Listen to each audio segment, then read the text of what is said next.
A widow, shivering on a lonely mountain trail, whispers, "I'm too old for this." She's lost her home, her faith, and every reason to keep fighting, until she stumbles into a cabin where a rugged mountain man guards more than just his fire. He's hiding a secret buried deep in those frozen hills, a secret tied to her dead husband's land, and a sacred spring worth more than gold. As the snow melts, danger closes in.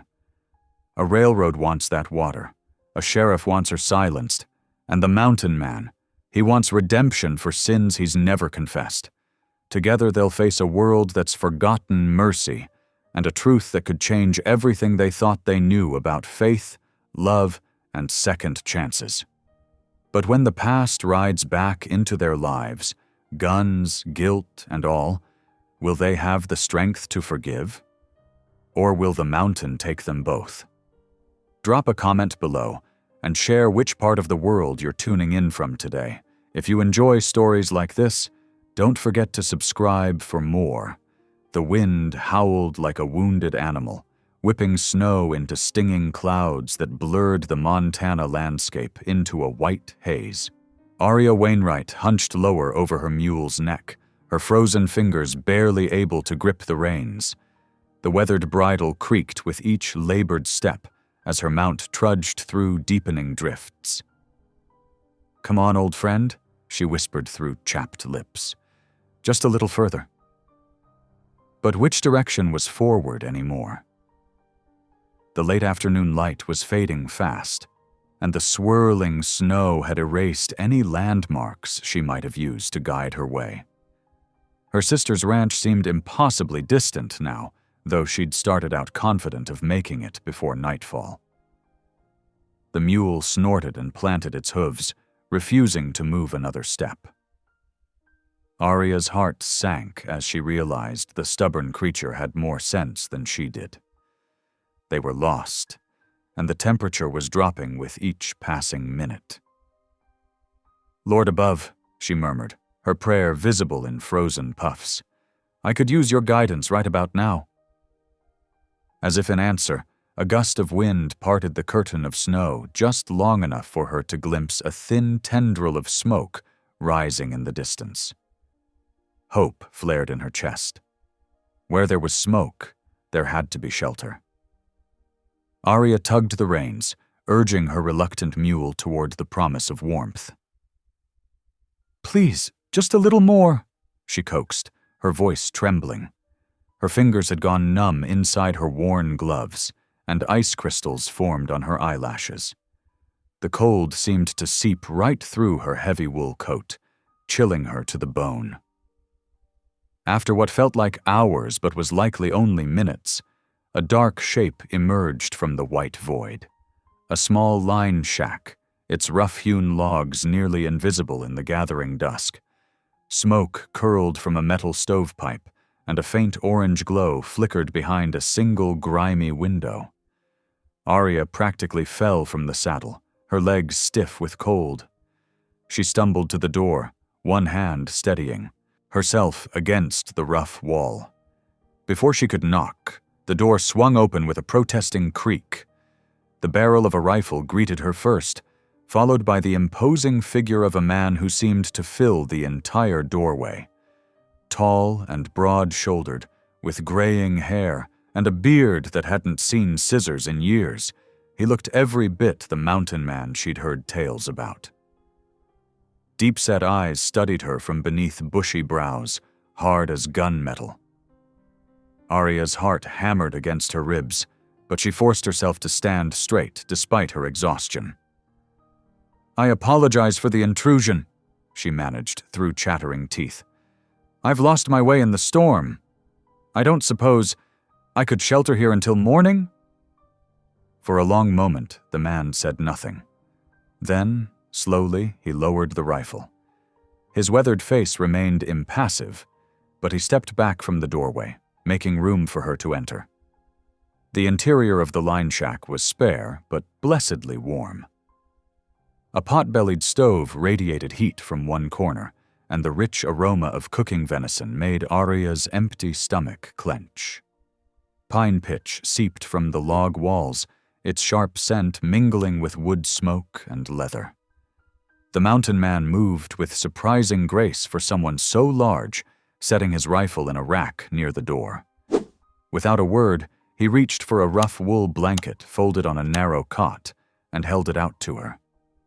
"Thank you," Arya said softly, wrapping the blanket around her shoulders. It smelled of wood smoke and pine needles, but it was clean and warm. "I'm Arya Wainwright."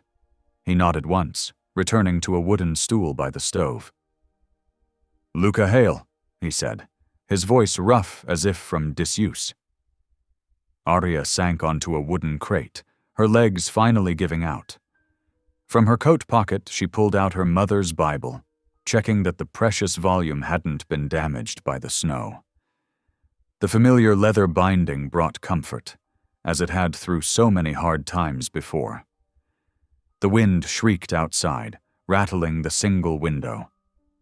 Arya found herself whispering a prayer of thanks, her fingers tracing the gilt edges of the Bible's pages.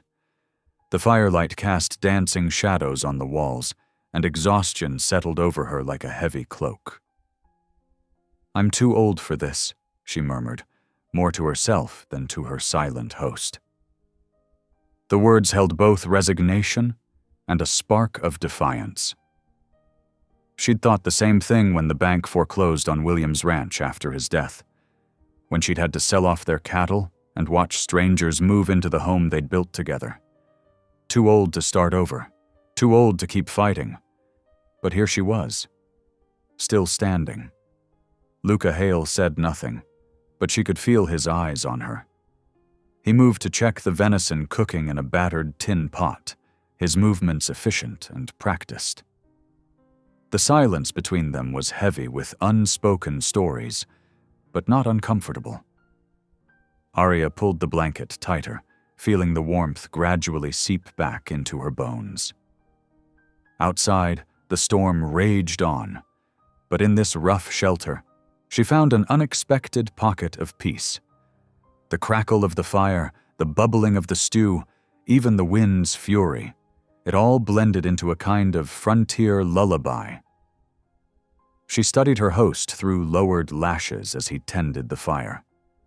His clothes were well worn, but carefully mended, speaking of someone who took care of what little he had. His hands, large and calloused, moved with surprising gentleness as he added wood to the stove. There was something in his bearing that spoke of old sorrows, a familiar weight she recognized from her own mirror. "I was heading to my sister's ranch," she found herself saying, though he hadn't asked. "Near Crystal Creek. I thought I knew the way, but the storm—" She trailed off, shaking her head at her own foolishness. Luca nodded again, reaching for 2 tin cups. He filled them with coffee from a battered pot on the stove, offering one to her without comment. The gesture seemed to say he understood about best-laid plans gone awry. Arya accepted the cup gratefully, wrapping her fingers around its warmth. The coffee was strong and bitter, but it chased away the last of the bone-deep chill. "Much obliged," she said softly. The mountain man returned to his stool, cradling his own cup. In the firelight, she could see old scars on his hands, the kind that came from hard living in unforgiving country. His face remained largely hidden behind his beard, but his eyes held a depth of understanding that made her wonder what paths had led him to this solitary existence. The storm showed no signs of abating. Snow whispered against the walls, and wind found every crack and seam in the old cabin. But inside, the stove's warmth created a sanctuary of sorts, a haven where 2 lonely souls could wait out the night in companionable silence. Arya's eyes grew heavy as the warmth and exhaustion took their toll. Her prayers became drowsy whispers, fragments of psalms that had sustained her through other dark nights. "The Lord is my shepherd," she murmured, her voice barely audible above the storm. "I shall not want." Through half-closed eyes, she saw Luca Hale's head bow slightly, as if the familiar words touched something deep within him. He added another log to the fire, its light catching the silver in his hair and beard.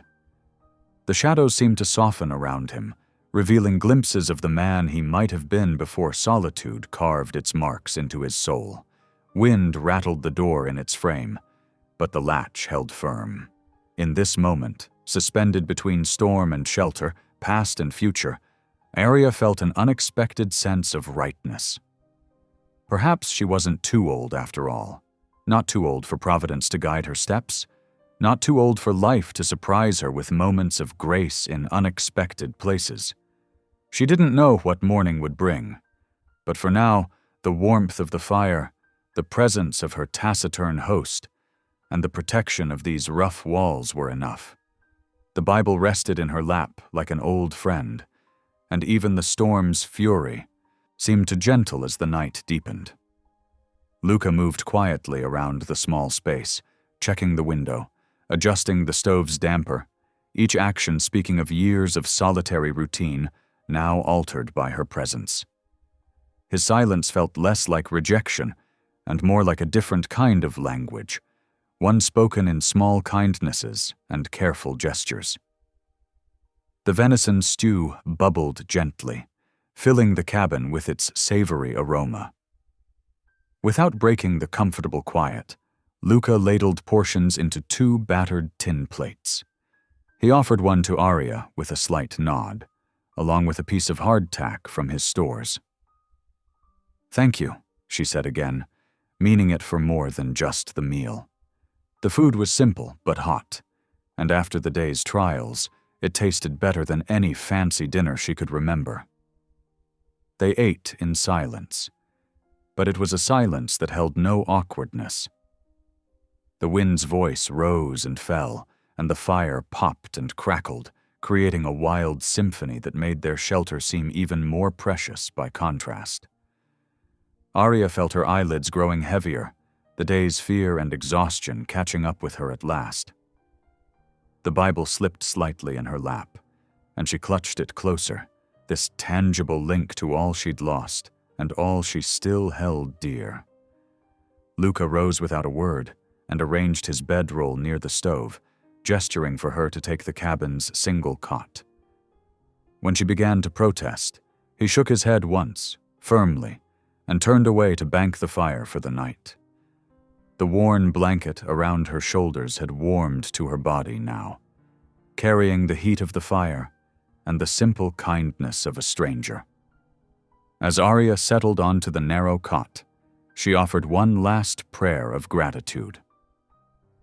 The storm still raged outside, but here in this rough cabin, she had found unexpected shelter, not just from the snow and cold, but from the loneliness that had become her constant companion.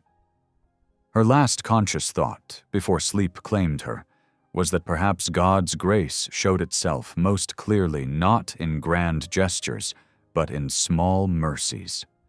A trail of smoke seen through swirling snow, a wordless welcome, a shared meal in the wilderness, and maybe, just maybe, she wasn't too old to recognize such blessings when they appeared.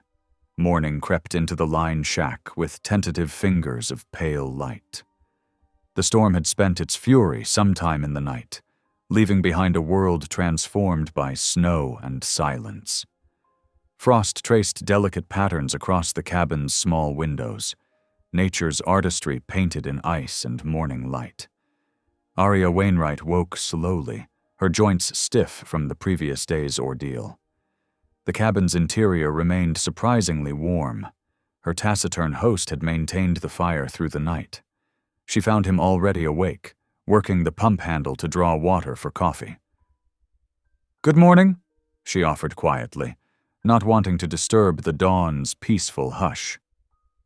Luca Hale nodded in acknowledgement, his movements precise and practiced as he measured coffee into the battered pot. Arya's boots sat where she'd left them by the stove, still damp from yesterday's struggle through the snow. She retrieved them, settling onto a rough-hewn stool to hold them closer to the fire's warmth. The leather was stiff with cold, and she knew putting them on would be an uncomfortable task. The familiar aroma of strong coffee soon filled the cabin. Without ceremony, Luca filled 2 tin cups and offered one to Arya. The brew was dark and bitter, but the warmth was welcome. She wrapped her fingers around the cup, savoring its heat. "I'm grateful for your hospitality," she said, meeting his eyes. "Not many would take in a stranger during such weather." Luca's shoulders lifted in a slight shrug, his gaze distant. Something in his bearing, the careful way he held himself apart, the shadows beneath his eyes, spoke of old wounds still tender to the touch. "How long have you been up here alone?" The question slipped out before she could stop it, born of genuine concern rather than mere curiosity. His expression shuttered immediately. He turned away, suddenly busy with arranging items on the cabin's small shelf. Dried herbs, a few tools, a tin of matches. The silence stretched between them, heavy with unspoken stories. Arya recognized the deflection for what it was. She'd carried her own grief long enough to know its many faces, including the mask of distance that protected tender memories from careless questions. "Let me make us some breakfast," she offered instead, changing the subject. "It's the least I can do to repay your kindness." He hesitated, then gestured toward his supplies, a sack of cornmeal, some salt pork, a few other basics. Arya set to work with quiet efficiency, falling into the familiar rhythm of cooking. She mixed cornmeal with the last of yesterday's coffee for flavor, adding a pinch of salt and working the dough with practiced hands. As she worked, her gaze was drawn to the cabin's crude mantelpiece. Among the usual items, a tin box of cartridges, a worn whetstone, a coil of rope, sat something unexpected. A small wooden horse, clearly carved with care and love, its lines smooth from years of handling. It wasn't the kind of thing a solitary mountain man would keep, unless... The biscuits began to brown, filling the cabin with their homey scent. Luca had remained by the window, staring out at the snow-covered landscape, but his attention seemed divided between the view and the domestic scene behind him. They ate in companionable silence. The biscuits were simple but hot, and the salt pork added welcome flavor.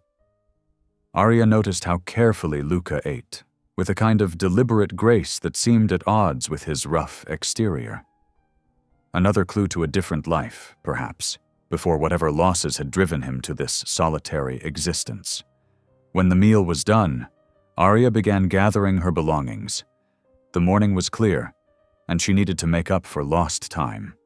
As she repacked her saddlebag, her husband's deed papers slipped from their leather folder, scattering across the plank floor. "Oh!" She bent to retrieve them, but Luca was quicker. His weathered hands gathered the documents carefully, treating them with unexpected reverence. As he straightened, his eyes caught on the property name, written in careful legal script, Wainwright Hollow. Something flickered across his face. Recognition, perhaps, or memory. His brow furrowed as he handed the papers back, his movements suddenly hesitant. Arya noticed the change but couldn't read its meaning. Luca's expression had gone carefully blank, though tension had crept into his shoulders. He said nothing as she tucked the papers away, but his silence felt different now, weighted with knowledge or connection he wasn't ready to share. Arya wanted to ask what about the name had caught his attention, but something in his bearing warned against it. Instead, she finished packing her belongings, each movement accompanied by the soft crackle of the fire and the distant sound of snow settling from pine boughs. The morning light had strengthened, promising fair weather for travel, but the air through the cabin's cracks still carried winter's bite. Luca checked her mule's saddle girth himself, his hands moving with professional sureness. He pressed a small packet of dried venison into her saddlebag without ceremony, trail provision for the journey ahead. The gesture touched her deeply, this practical kindness from a man of so few words. "Thank you," she said again, meaning it for everything. The shelter, the shared meal, the silent companionship that had made the storm's fury bearable. "May God bless you for your kindness to a stranger." He ducked his head slightly, uncomfortable with gratitude but unwilling to dismiss it entirely. His eyes strayed once more to her saddlebag, where the deed papers lay hidden, and that same shadow of recognition crossed his features. But he remained silent as she mounted, offering only a slight nod as she turned her mule toward the trail. The morning sun caught the frost in his beard and the silver in his hair, and for a moment Arya glimpsed such deep sadness in his eyes that it nearly made her pause. The sound of her mule's hooves breaking through crusty snow soon filled the morning air. Behind her the cabin grew smaller, smoke still rising straight and true from its chimney into the crystal-clear sky. Arya couldn't shake the feeling that something significant had passed between them. Some connection not yet revealed but somehow important. She touched the saddlebag where William's deed papers rested, wondering what about Wainwright Hollow had caught Luca Hale's attention so sharply. But the trail ahead demanded her focus, and the mystery would have to wait for another time. The day was bright with new snow, the storm's violence transformed into pristine beauty. Yet even as Arya guided her mule carefully along the trail, she found her thoughts returning to that small carved horse on the mantel, to the grief hidden beneath Luca's silence, and to the strange way he had looked at her husband's deed. Each hoofbeat carried her further from the cabin, but something told her their paths would cross again. There were too many questions left unasked, too many silences that needed breaking. For now, though, she had miles to cover before darkness fell, and her sister's ranch still lay ahead. Luca held the deed papers in his weathered hands, studying them with an intensity that made Arya pause in her preparations to leave. The morning sun streamed through frost-covered windows, casting long shadows across the cabin's plank floor. His fingers traced the carefully written property description, lingering over familiar landmarks. "This land," he said finally, his voice rough from disuse. "There's a spring there." Arya nodded, setting down her saddlebag. "Yes, William, my husband. He often spoke of it, said it was the heart of the property." Luca's expression tightened. He laid the papers on the rough-hewn table, smoothing them with careful movements. "Sacred water. The Apache people called it Medicine Spring." His words came slowly, as if each one carried weight. "My wife's people." Understanding dawned in Arya's eyes as she looked at the carved horse on the mantel with new meaning. She sank back onto the wooden stool, her planned departure momentarily forgotten. "The bank took it," she said quietly. "After William passed. I couldn't keep up with the payments, what with the drought and all." Her hands twisted in her lap. 3 years now it's been sitting empty. But I recently learned there might be a way to contest the foreclosure. That's why I'm heading to town, to speak with the land office." Luca stood abruptly, moving to the window. His broad shoulders were tense beneath his buckskin jacket as he gazed out at the snow-covered landscape. "That spring," he said, "I've been watching over it, keeping it safe." He turned back to face her. "Since Maria, since I lost them both." The pain in his voice was raw, matching the grief Arya knew too well. She waited, giving him space to continue. "The treaties promised that water would always be available to the people, but promises—" He shook his head. "Paper burns easy." Arya's throat tightened. "I didn't know.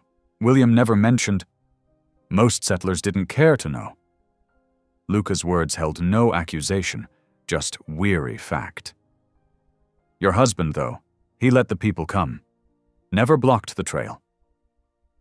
He picked up the deed again, studying the boundaries. When the bank took over, they started running folks off, posted armed guards for a while. The revelation hit Arya hard. She'd been so focused on her own loss, she hadn't considered the wider impact of the foreclosure. "That's not right," she said firmly. "The spring should be open to all who need it." Luca looked at her sharply, measuring her words against her expression. Whatever he saw seemed to satisfy him. He walked to the fireplace, checking the weather through a small window beside the chimney. "Storm's coming," he said. "Big one. 2-3 days at most." Arya's heart sank. She needed to reach town before the passes closed, but she wasn't familiar enough with these mountains to risk racing the weather. "I'll guide you," Luca said suddenly. "Know a route that'll get us there before the snow hits." He turned to face her, his expression determined. "That spring, it matters, to more folks than just the bank." Arya hesitated. The offer was unexpected, and she'd grown cautious about accepting help from strangers. But something in Luca's manner, in the careful way he'd handled William's papers and spoken of the spring, told her she could trust him. "I would be grateful," she said finally, "but I don't want to take you from your responsibilities here." A ghost of a smile touched his lips. "Been here too long anyway. Maybe it's time to do more than just watch." He moved with surprising efficiency, gathering supplies and checking his weapons. Arya noticed he packed light but thoughtfully. Extra ammunition, dried meat, medical supplies, warm blankets, the habits of a man who knew the mountain's dangers well.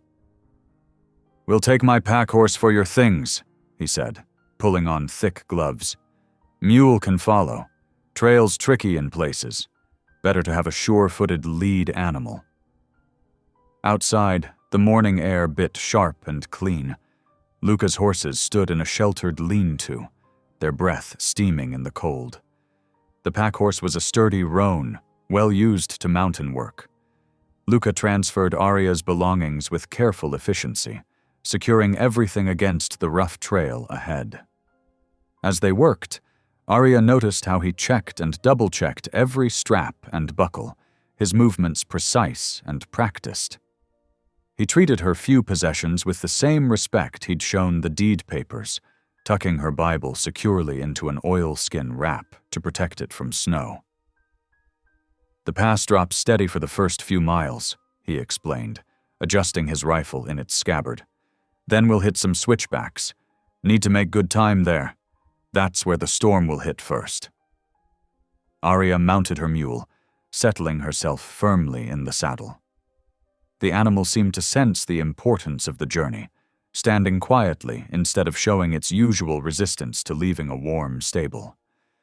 Luca swung onto his horse with the ease of long practice, gathering the pack horse's lead rope. He took one last look at the cabin, his face unreadable. Then he turned toward the trail, leading them into the crystal morning. The snow squeaked beneath the horses' hooves as they began their descent. Pine boughs hung heavy with white, occasionally dropping soft clumps when a breeze stirred them. Arya watched Luca's back as he guided them along the trail, noting how he constantly scanned their surroundings, alert for any sign of danger.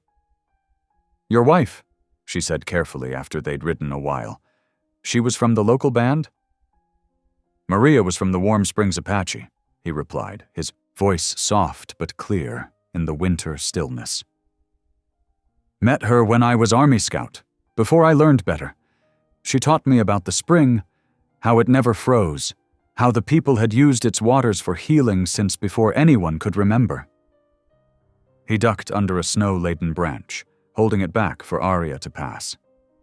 "Had a daughter, too. Sarah." His voice caught slightly on the name. "She loved that spring.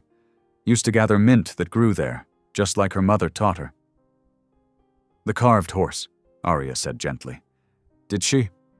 I made it for her 6th birthday. Luca's shoulders stiffened. Lost them both to smallpox the next winter. Couldn't. He fell silent for a long moment. Couldn't save them. Arya's heart ached for his loss. I'm sorry, she said, knowing the words were inadequate, but needing to offer something. They rode in silence for a while, the only sounds the creak of leather and the muffled thud of hooves in snow. The trail wound steadily downward, threading between towering pines and ice-glazed rocks. When Maria died, Luca said eventually, I promised I'd look after the spring, keep it safe for the people. He glanced back at Arya. Your husband, he understood about the water, never gave me trouble when I'd check on things. William believed in being a good neighbor, Arya replied. He used to say fences were for marking boundaries, not for keeping people from what they needed. Luca nodded. Good man, then. Better than most. He studied the sky, where heavy clouds were building in the west. Town's 2 days' ride, weather permitting. We'll need to make camp tonight near Broken Ridge. There's a sheltered hollow, I know. Arya followed his gaze to the threatening clouds. Will we beat the storm? If we push hard today, yes. He adjusted his hat against the strengthening wind. But we need to keep moving, no long stops. As if to emphasize his words, a cold gust swirled snow around them, carrying the promise of more to come. The horses lowered their heads against it, plowing steadily forward. Arya pulled her coat tighter, grateful for its warmth. The descent was becoming steeper, requiring all her attention to stay balanced in the saddle. She watched Luca pick their path with careful precision, avoiding hidden ice and snow-covered deadfall. His decision to accompany her still surprised her, but she was beginning to understand. The spring wasn't just water to him. It was memory, promise, and purpose all bound together. Its protection had given him reason to go on after losing his family. Now, as they traveled together toward an uncertain confrontation with the bank, Arya realized their causes had become intertwined. Her quest to reclaim William's land and Luca's mission to protect the spring were 2 strands of the same rope. The morning wore on, sun and clouds playing hide-and-seek overhead. They stopped briefly to water the horses at a half-frozen creek, but Luca's urgency to make miles was clear. As soon as the animals had drunk, they were moving again, always downward, always racing the weather that pursued them from the west. The mountain trail twisted like a wounded snake, forcing them to pick their way carefully between ice-slicked rocks and treacherous patches of snow. Their progress was maddeningly slow. Luca led them along a route that followed natural shelves in the mountainside, but even these relatively level paths presented constant challenges. Around midday, they encountered their first major obstacle, a frozen river cutting across their path. The ice gleamed deceptively solid, but Luca dismounted to test it with his boot heel, frowning at the hollow sound it made. Too thin, he announced, scanning the shoreline. Need to find a narrower crossing. They followed the riverbank for nearly an hour before finding a suitable spot where fallen logs created a natural bridge. Even then, crossing proved nerve-wracking. Luca led each animal separately, speaking low and steady when they balked at the precarious footing. Arya held her breath until the last hoof touched solid ground. The afternoon brought new trials. A massive pine had fallen across their path, its branches creating a dense barrier of snow-laden needles. Luca spent precious time clearing enough space for the horses to squeeze past, while Arya steadied the nervous animals. Your mule don't care much for tight spots, Luca observed as he worked, his axe biting steadily into a particularly stubborn branch. No, Arya agreed, stroking the animal's twitching ears. William always said she was the most opinionated creature he'd ever met. but she's sure-footed when it counts. The mention of her husband's name brought a familiar ache, but it was softer now, worn smooth like river stones by time and acceptance. As evening approached, the temperature dropped sharply. The horse's breath came in great white plumes, and ice crystals formed in their manes. Luca led them off the main trail toward a natural overhang of spruce and rock that would shelter them from the wind. "Best make camp," he said, helping Arya dismount. "Horses need rest, and there's bad weather coming." They worked together to set up camp with practiced efficiency, Luca tending to the horses while Arya gathered firewood and cleared snow from beneath the overhang. Soon, a small fire crackled between them, pushing back the gathering darkness. Luca proved to be a capable camp cook, producing a hearty stew from dried meat, beans, and carefully hoarded vegetables. The warm food was welcome after the long day's ride, and Arya found herself relaxing despite the unfamiliar situation. "This is good," she said, accepting a second helping. "You've done this before." Luca shrugged, but his eyes held a distant look. "Army taught me to cook. Couldn't stomach their regular fare, so I learned to make my own." "You were a scout?" Arya asked carefully, noting how his shoulders tensed at the question. "For a time." He stirred the fire, sending sparks, dancing upward. "Showed them the paths, helped them read sign. Thought I was doing right by everyone." His voice grew quiet. "Learned different later." Arya sensed the weight of unspoken regret in his words. "And your wife?" she ventured gently. "Was that when you met her?" Luca nodded once, his face half hidden in shadow. "Maria." He spoke the name like a prayer. "She died in a fever winter. Nothing I could do." He fell silent then, and Arya didn't press further. The conversation lapsed into comfortable quiet, broken only by the pop and crackle of burning wood. Beyond their sheltered camp, coyotes began their nightly chorus, their eerie songs echoing across the ravine. The horses shifted uneasily at the sound, but Luca's low whistle seemed to calm them. As the fire burned lower, the cold crept in. Arya pulled her blanket tighter, trying to suppress a shiver. Luca noticed and reached for his coat. "Here," he said, holding it out. "Take it." "No, I couldn't," Arya protested. "You'll freeze." "Got my blanket." He kept his arm extended, patient. "Coat's better against the wind." Another icy gust cut through her blanket, making the decision for her. "Thank you," she said, accepting the offered garment. It was heavy with his warmth and smelled of leather and wood smoke. Luca nodded, settling back against his saddle. He took first watch without being asked, his rifle across his knees. Arya lay down, grateful for the extra layer of warmth. Despite the hard ground and unfamiliar surroundings, exhaustion soon pulled her into sleep. She woke to gray dawn and the smell of coffee. Luca had already tended the horses and rebuilt the fire. She handed back his coat with quiet thanks, noting how he accepted it with the same gentle courtesy he'd shown in offering it. The next 2 days followed a similar pattern. Slow progress through challenging terrain, shared meals, and careful conversation that gradually wore away at their initial wariness. Luca proved to be a wealth of knowledge about the country they traveled through, pointing out game trails and sharing stories of the land's history. On the afternoon of the second day, they crested a rise and saw smoke rising from distant chimneys, the first sign of civilization they'd encountered since leaving Luca's cabin. Dry Creek lay spread out below them, a scatter of buildings huddled against the winter landscape. Arya felt Luca tense beside her. Looking over, she saw his face had gone still, the easy companionship of the trail replaced by something more guarded. His eyes scanned the town like a man assessing potential threats. "Been a while since you've been down there?" she asked, though she already knew the answer.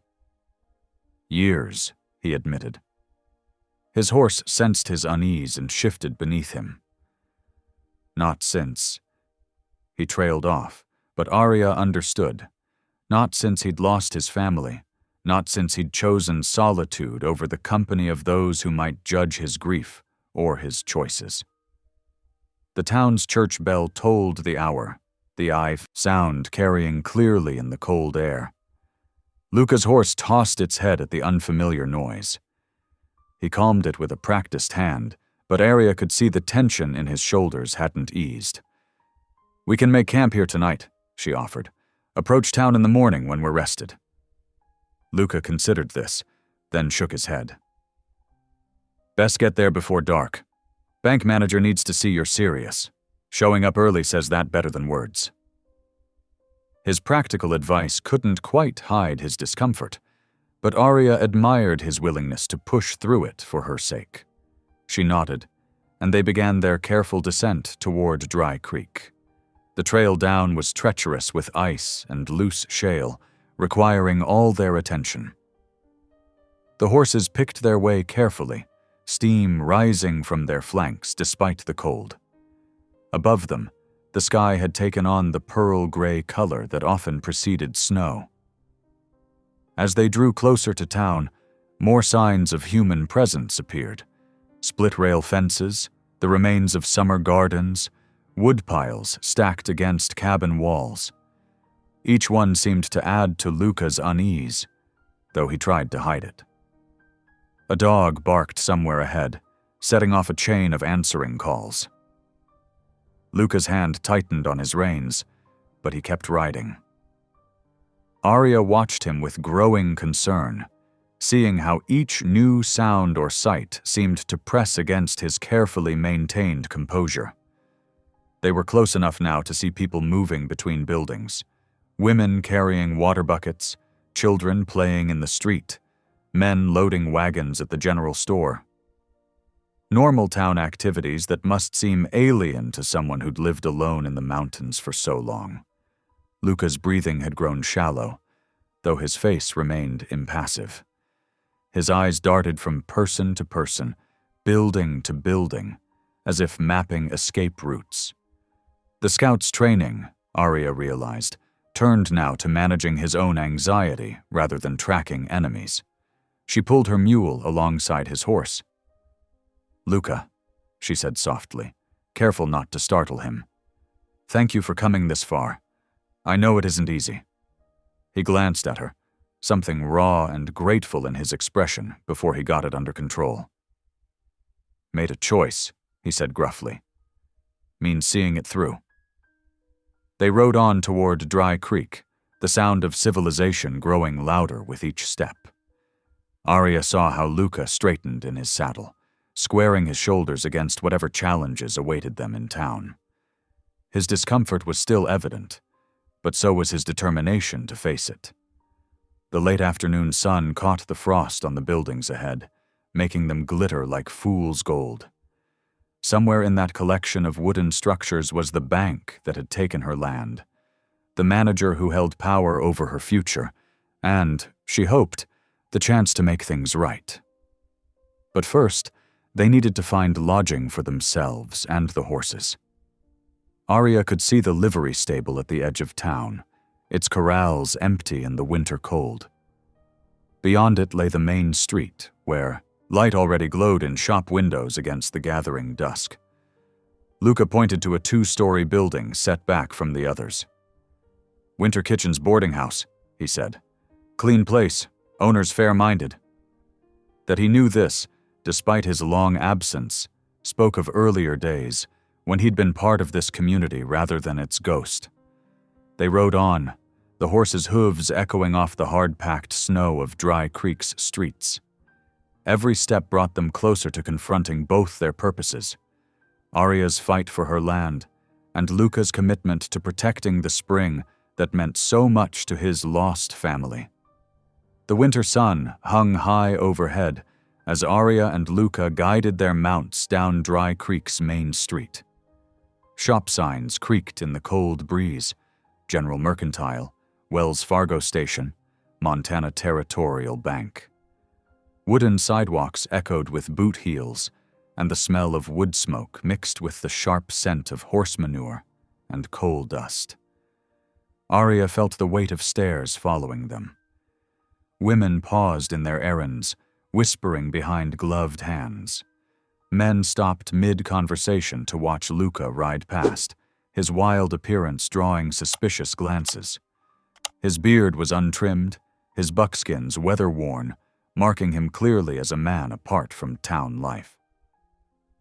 "Courthouse is ahead," Luca muttered, nodding toward a 2-story brick building with white columns. Its windows gleamed in the midday light, American flags snapping overhead in the wind. Arya straightened her spine, smoothing her travel-worn skirts as best she could. "Thank you for coming this far," she said quietly. "Ain't leaving you to face this alone." His voice was gruff but certain. They dismounted, tying their horses to the hitching rail. Arya's hands trembled slightly as she gathered her papers from her saddlebag. The deed felt thin and fragile in her fingers, all she had left of the life she'd built with her husband. The courthouse steps were swept clean of snow, but ice still lurked between the bricks. Luca's hand appeared at her elbow when she stumbled, steadying her without comment. The gesture gave her courage to push open the heavy wooden door.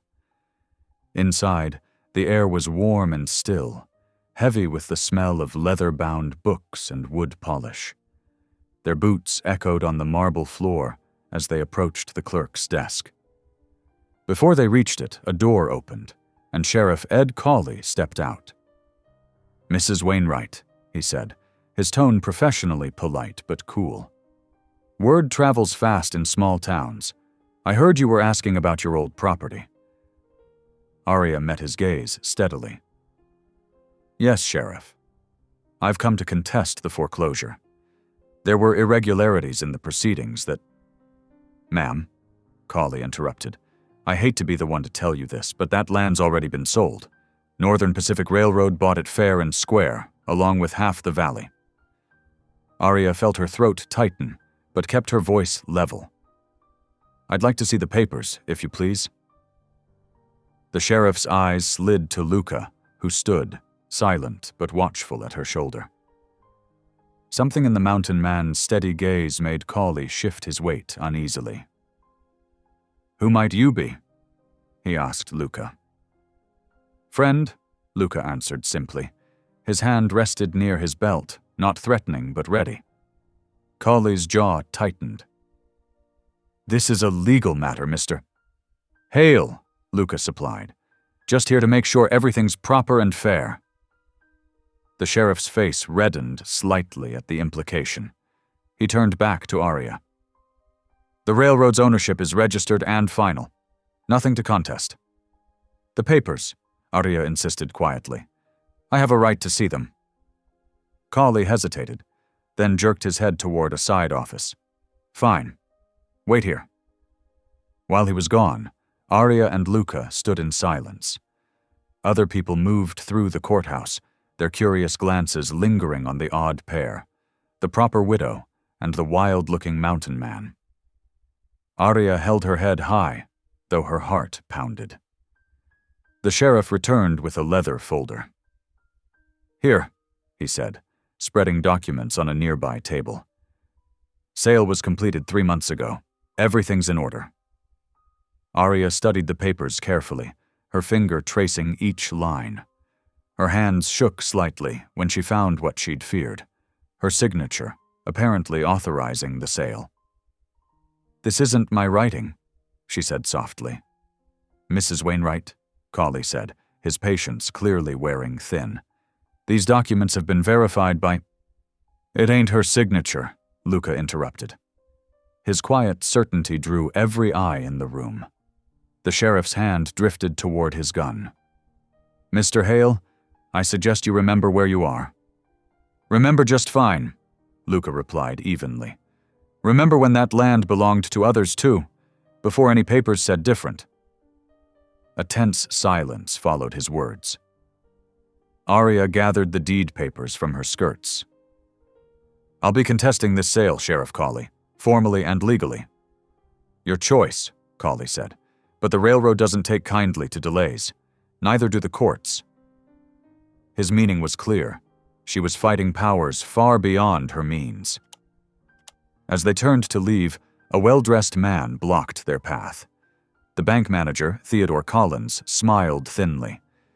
"Mrs. Wainwright? Still chasing ghosts, I see. Some would call it admirable, others—" He shrugged. "Well, there comes a time to accept reality." Arya felt Luca tense beside her. His hand clenched into a fist, and for a moment she feared he might strike the banker. But he remained still, though his eyes burned with barely contained fury. "Good day, Mr. Collins," Arya said firmly, walking past him. She heard his derisive chuckle follow them out. The late afternoon sun had taken on the golden quality that preceded dusk by the time they collected their horses. Neither spoke as they led their mounts to the winter kitchen boarding house, where a stable boy took the animals around back. The boarding house parlor was warm and smelled of cooking. Mrs. Winter, a plump woman with kind eyes, showed them to a corner table away from the other guests. Soon, bowls of hot beef stew and fresh bread appeared before them. Arya stirred her stew, appetite gone. The enormity of what she faced seemed to press down on her shoulders. The railroad, the bank, the law itself, all aligned against her. "I won't give up," she said suddenly, more to herself than to Luca. That land was more than just property. It was home. And what they did, forging papers, rushing the sale, it wasn't right. Luca nodded slowly, breaking his bread. His eyes held a distant look she was coming to recognize. He was weighing choices, making decisions. Finally he spoke. "Knew a man once," he said quietly. "Army captain. Told me sometimes doing right means standing against what's legal." He paused. "That spring on your land, it's sacred to the people who lived there first. My wife's people." His voice roughened. "Railroad won't care about that. Won't care about your claim neither." "What can we do?" Arya asked. Luca's expression hardened with resolve. Though he didn't speak again, Arya saw his decision in the set of his jaw, the squaring of his shoulders. Whatever came next, she wouldn't face it alone. They finished their meal in companionable silence, while darkness gathered outside the windows. The other diners gradually drifted away, leaving them alone with their cooling coffee and heavy thoughts. Mrs. Winter appeared with extra blankets and directions to their rooms. "Weather's turning," she warned. "More snow coming, they say." Arya thanked her, but her mind was already racing ahead to tomorrow's challenges. The railroad's ownership of her land complicated everything, yet somehow made her more determined. She'd seen the forged signature, proof of wrongdoing. The question was how to fight it, and what price such a fight might demand. Looking at Luca's weathered face across the table, she saw her own resolve mirrored there. They were an unlikely pair, widow and mountain man, townswoman and hermit, yet something stronger than circumstance had brought them together. Providence, perhaps, or justice seeking its own path. The lamp flames flickered as wind rattled the windows. Tomorrow would bring its own battles, but for now they had warmth, shelter, and the comfort of shared purpose. It would have to be enough. Dawn crept over Dry Creek with reluctant fingers, the winter sun struggling to pierce heavy clouds. In the winter kitchen boarding house's small dining room, Arya and Luca sat hunched over her husband's deed by lamplight. The morning was still young enough that other guests hadn't yet stirred, leaving them alone with their papers and cooling coffee. Luca's weathered finger traced the property lines drawn in fading ink. His brow furrowed as he studied the landmarks, creek bends, ridge lines, and the spring that had brought them together. "These markers," he said quietly. "I know them. Everyone." Arya leaned forward, her shawl drawn tight against the morning chill. "You're certain?" He nodded, his eyes distant with memory. Used to patrol that land, back when I scouted. The spring, it's got stone markers, old ones. Buried now, most likely, but they're there. His voice roughened. My wife's people put them there, generations back. Sacred places, they marked them careful. Those markers, Arya said slowly, they'd prove the spring's true boundaries before the railroad's claim? Yep. Luca sat back, his chair creaking. But proving it means telling what I know, where I learned it. His hands, calloused and scarred, flexed on the table. Townfolk, they hear I'm speaking for Indian rights. Well, won't help your case none. Arya studied his face in the dim light. The mountain man's eyes held shadows deeper than mere fatigue. She understood what he was offering, to step out of his solitude, risk being branded a savage sympathizer, all to help her cause. I won't ask that of you, she said softly. There must be another way. Through proper channels, legal filings. Proper channels protected your land real well so far, Luca countered, though his tone held no mockery. Sometimes truth needs speaking, no matter who speaks it. Before she could respond, Mrs. Winter bustled in with fresh coffee and news of breakfast soon to come. They fell silent, gathering their papers as other guests began filtering down the stairs. We should visit Pastor Raymond, Arya said finally. He and Ruth might know who else in town would stand with us. Luca nodded, though his expression suggested he'd rather face another blizzard than walk through town in daylight. Still, when they stepped out into the bitter morning air, he walked beside her steadily. The Methodist church sat at the edge of town, its white clapboard walls gleaming with frost. Behind it stretched a modest house with smoke curling from its chimney. Arya knocked, and moments later, Pastor Eli Raymond opened the door. Mrs. Wainwright, his smile was genuine, though his eyes widened slightly at the sight of Luca. Please, come in. Ruth's just putting on tea. The parsonage was warm and smelled of pine boughs and bread. Ruth Raymond looked up from the stove, her dark eyes taking in their visitors. She was a handsome woman with silver threading her black hair, her movements graceful as she set out cups. Sit, she said simply. You look frozen through. Once they were settled with steaming cups, Arya explained their situation. The foreclosure, the forged papers, the railroad's claim. Pastor Raymond's face grew grave as she spoke. The town council meets next week, he said. I can speak to them. Ruth, too. She knows that land's history better than anyone. Ruth nodded, her hands steady as she poured more tea. That spring has always been special to my mother's people. The Navajo have stories about it going back generations. The railroad can't just... She stopped, pressing her lips together. They can, Luca said quietly, unless we stop them. We. Pastor Raymond's eyebrows rose. You'll stand, with Mrs. Wainwright? Those boundaries. I know where the original markers are. Stone cairns, buried now maybe, but they're there. Luca met the pastor's gaze. I'll testify if needed. A moment of silence followed his words. They all understood what that meant. A former Army scout speaking against the railroad, defending native claims to the land. In frontier towns, such choices carried heavy consequences. It won't be easy, Pastor Raymond said finally. But it's right. Ruth and I will help however we can.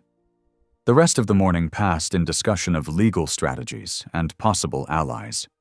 By early afternoon, Luca excused himself to check on their horses, leaving Arya with Ruth while Pastor Raymond went to make inquiries in town. Ruth led Arya to the kitchen, where a basket of dried corn waited for shelling. They worked together in comfortable silence for a while, the kernels clicking into the bowl between them.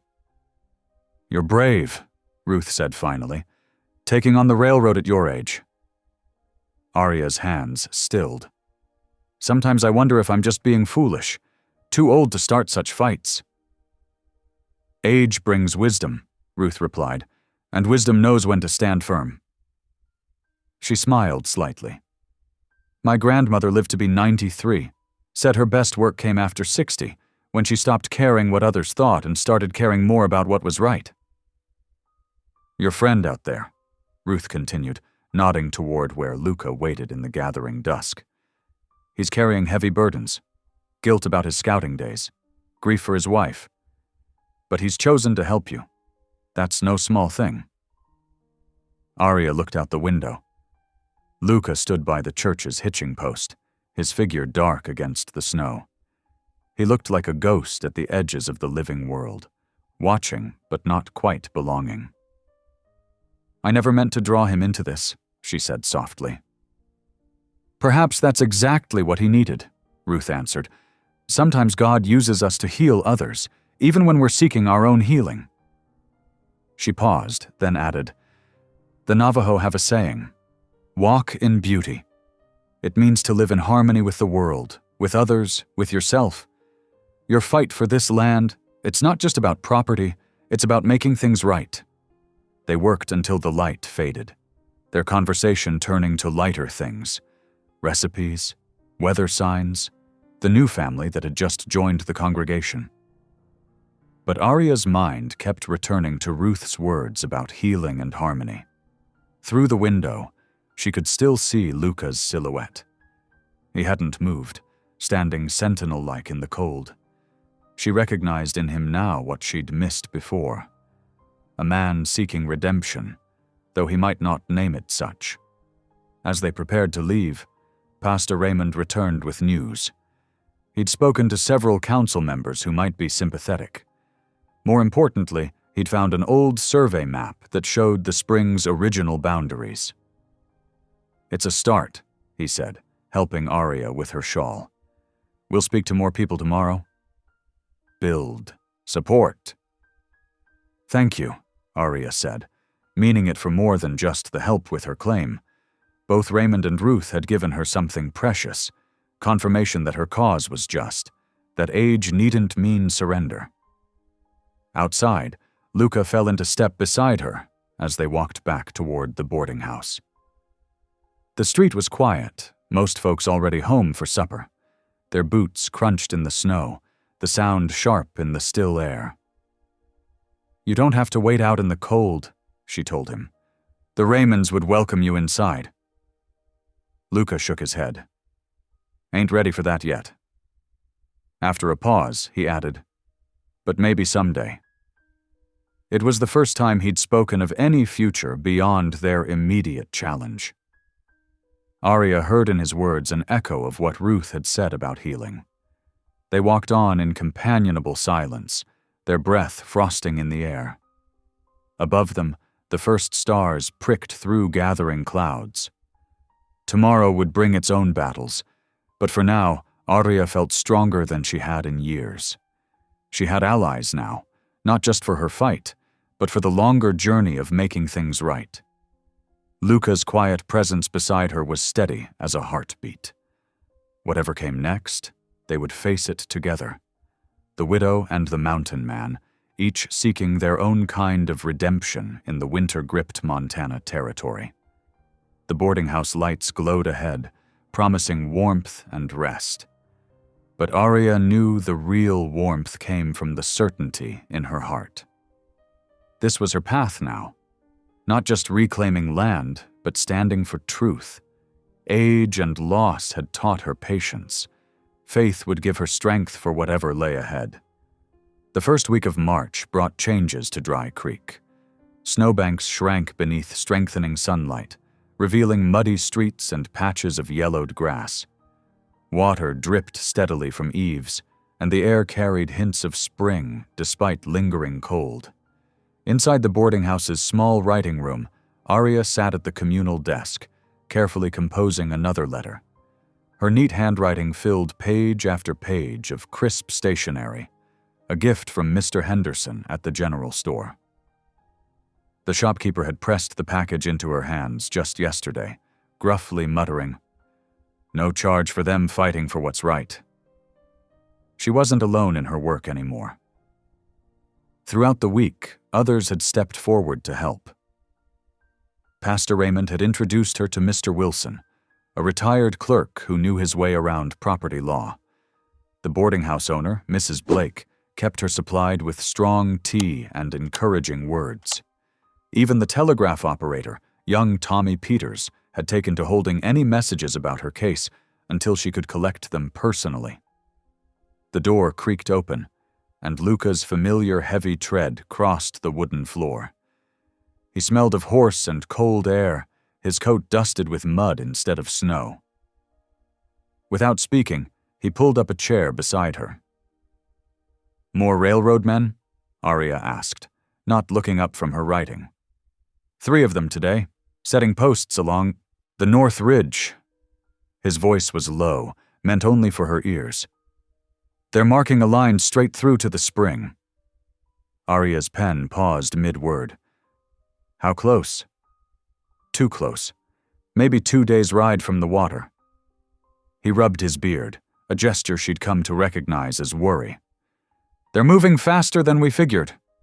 She nodded, returning to her letter. The scratch of her pen filled the silence between them. Outside, wagon wheels splashed through muddy ruts, and somewhere a church bell tolled the hour. "The petition's nearly ready," she said finally. "Mr. Wilson says Judge Parker is fair-minded. If we can show the foreclosure wasn't proper and prove the spring's significance—" Her voice trailed off. "The railroad don't care about significance," Luca said quietly. "They care about water for their steam engines. That spring's the only reliable source between here and the pass." "Then we'll make them care." Arya set down her pen, flexing her cramped fingers. "Pastor Raymond gathered 15 signatures already. Ruth's cousin, the one who teaches at the Indian school, she's written about the spring's history, and your testimony about the boundary markers." "If they'll listen to a half-wild mountain man," Luca interrupted, his tone bitter. Arya turned to face him fully. "They'll listen. You were an army scout. You know every inch of that land. Your word carries weight." He met her gaze, and something shifted in his weathered face. "You really believe that, don't you? That truth matters more than power?" "I have to," she replied simply. "Otherwise, what are we fighting for?" Luca was silent for a long moment, studying her face as if seeing something new there. Finally, he nodded. "All right then, let's finish this petition." They worked through the afternoon, Arya writing while Luca recalled details about the spring, its flow rate in different seasons, the old trails that led to it, the stone markers he'd helped maintain over the years. As shadows lengthened across the floor, Arya added these facts to her careful argument. Mrs. Blake brought them supper on a tray, beef stew and cornbread, still warm from the kitchen. They ate as they worked, sharing the meal in comfortable silence. Through the window they could see the moon rising, nearly full above the darkening streets. "There," Arya said finally, setting down her pen. "I think it's ready." She read the petition aloud, her voice steady as she laid out their case. The improper foreclosure after her husband's death, the missing notifications, the spring's historical importance to local tribes, the boundary markers that proved the original property lines. She concluded with a formal request for Judge Parker to stay any railroad development until their evidence could be properly heard. When she finished reading, the room was quiet except for the tick of the mantel clock. Luca sat very still, his eyes distant as if seeing something far beyond the boarding house walls. "Will you sign it?" Arya asked, softly. "Your testimony gives it strength." He looked at the petition for a long moment, then reached for the pen.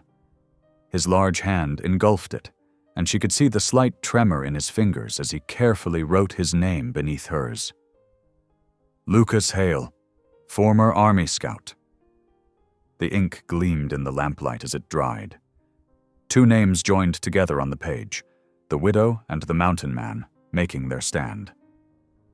"We should walk," Luca said abruptly, standing. "Clear our heads before sleep." Arya nodded, gathering her shawl. The night air was crisp when they stepped outside, their boots leaving prints in the half-melted snow. Above them, the moon painted everything in silver and shadow. They walked in silence past the darkened storefronts, their breath frosting in the cold. At the edge of town, they stopped near the old livery stable. The mountains loomed black against the star-filled sky, and somewhere in the distance, a coyote called. "They won't stop easy," Luca said finally, his voice barely above a whisper. "The railroad. They're used to getting their way." Arya pulled her shawl tighter, more against his words than the cold. "I won't either," she replied, surprising herself with the steel in her voice. "This isn't just about my land anymore, it's about what's right." She felt rather than saw Luca's nod beside her. He stood close enough that she could feel the warmth radiating from his body, solid as a mountain himself. In that moment, she realized how much she'd come to rely on his quiet strength. "Whatever comes," he said slowly, "you ain't alone in this fight." The words hung in the night air between them, a promise as binding as any legal document. Arya thought of all the signatures on their petition, Pastor Raymond's educated script, Ruth's elegant hand, the rough X marks of farmers who knew the value of water rights, and now Luca's name beneath her own, joining their fates together. "We should get back," she said finally. "There's more work tomorrow." They turned toward the boarding house, walking close together through the moonlit streets. Neither spoke again, but they didn't need to. Their alliance had been sealed, not just in ink on paper, but in shared purpose and growing trust. Tomorrow would bring its own challenges. The railroad surveyors would continue their work. Each post they hammered a claim against her land. But tonight, Arya felt the strength of community building around her. She was no longer just a widow fighting alone. She had become something more, a voice for justice, backed by others who believed as she did. As they reached the boarding house porch, Luca touched her arm lightly. "Get some rest," he said. "I'll ride out at first light. Keep watch on those surveyors." Arya nodded, knowing he would do exactly that. Whatever came next, they would face it together. The widow and the mountain man, standing firm against the railroad's power with nothing but truth and determination on their side. Inside her room, Arya carefully stored the petition in her Bible for safekeeping. Tomorrow, they would deliver it to Judge Parker's office. Tomorrow they would take another step in their fight. But for now, she let herself feel the quiet victory of this moment, of no longer standing alone. The moon's light streamed through her window, painting silver patterns on the floor.